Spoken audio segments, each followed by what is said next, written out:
Olá, irmãos. Bom, estamos aqui para mais um estudo compacto da Palavra de Deus. E se você tem acompanhado a nossa série, nós falamos na primeira o propósito da criação e o segundo tópico foi a ordem da criação.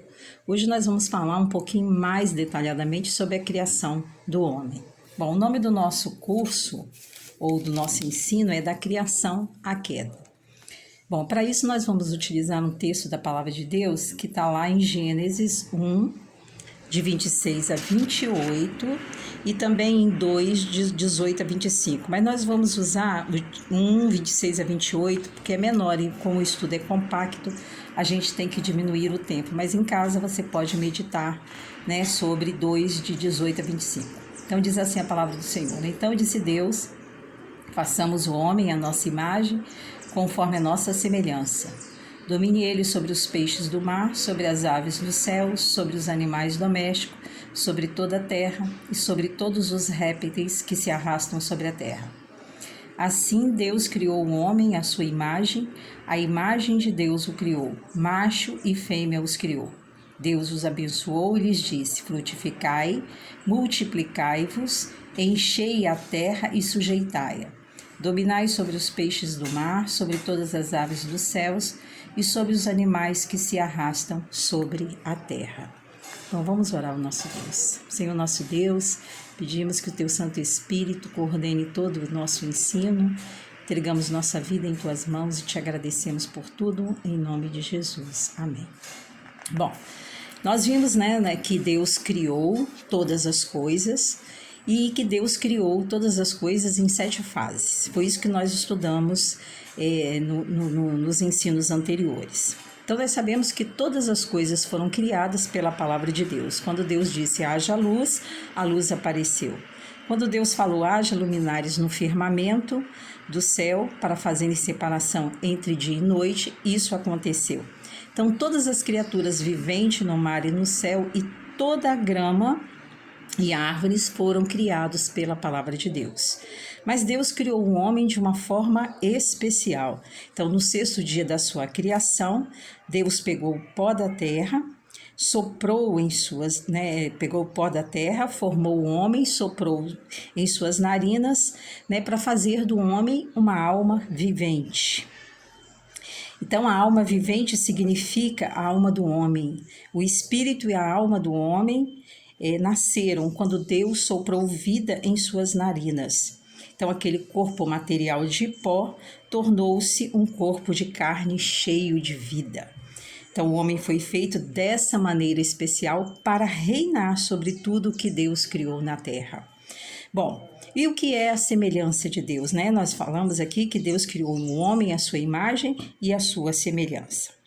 Bom, Deus é um Deus triuno, Pai, Filho e Espírito Santo. O homem consiste em espírito, alma e corpo, quer dizer, o homem também é uma tricotomia. Então, cada função da Trindade ela é diferente das outras, como o espírito, a alma e o corpo do homem diferem entre si. Então, antes do homem cair, então o espírito, a alma e o corpo, eles estavam ali em comunhão com Deus.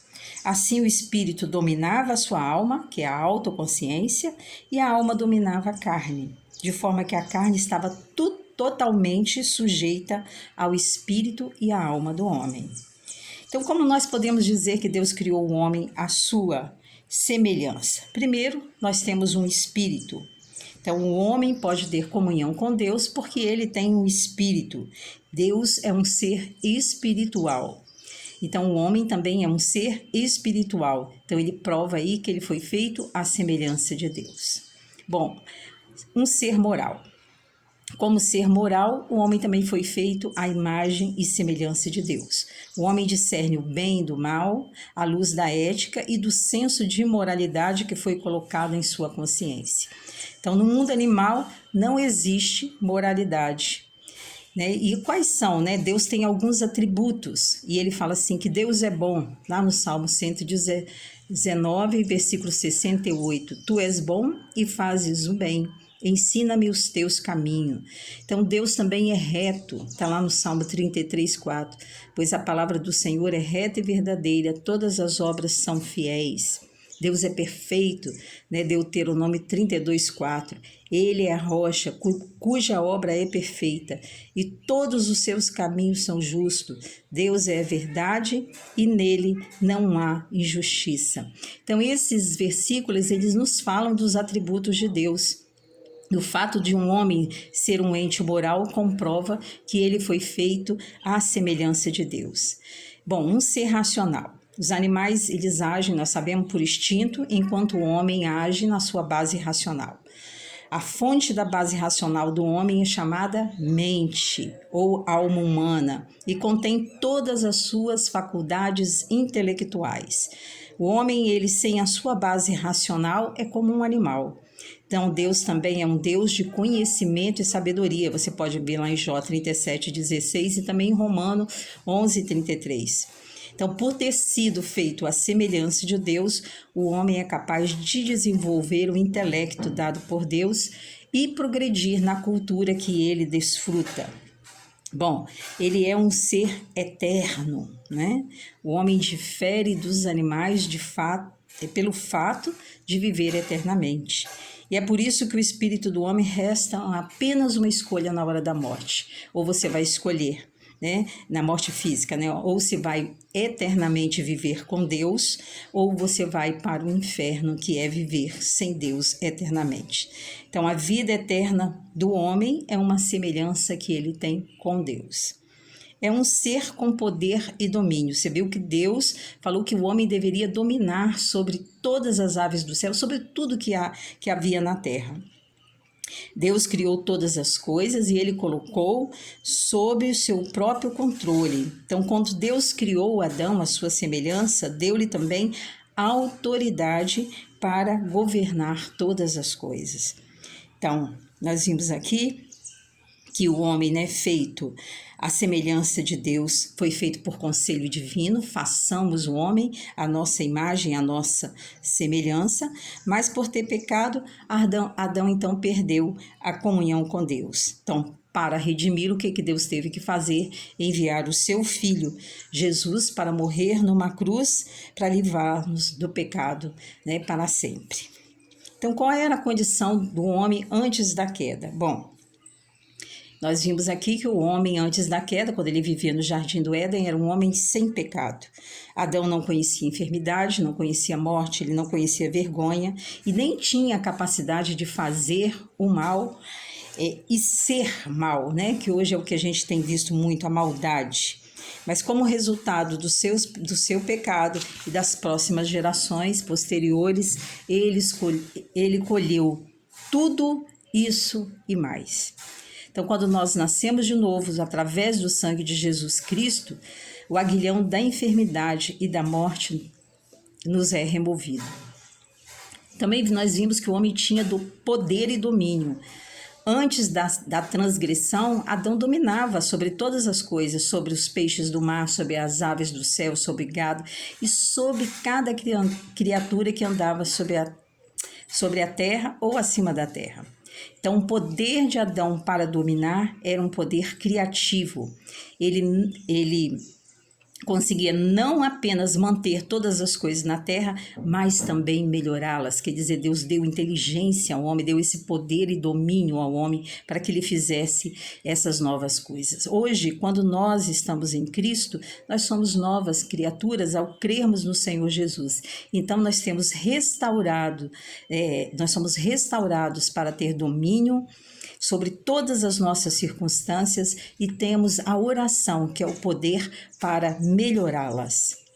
O homem também era um ser harmonioso. Antes que Adão se rebelasse contra Deus, sua vida era de perfeita harmonia. Primeiro, ele usufruía de harmonia íntima no espírito, na alma e no corpo. E segundo, ele estava em harmonia com a natureza. Terceiro, ele tinha harmonia e unidade com Eva e podia falar diretamente com Deus.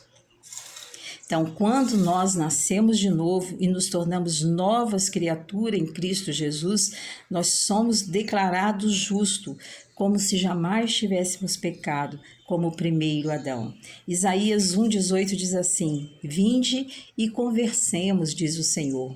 Ainda que seus pecados sejam como a escarlata, eles se tornarão brancos como a neve. Ainda que sejam vermelhos como o carmesim, se tornarão brancos como a lã.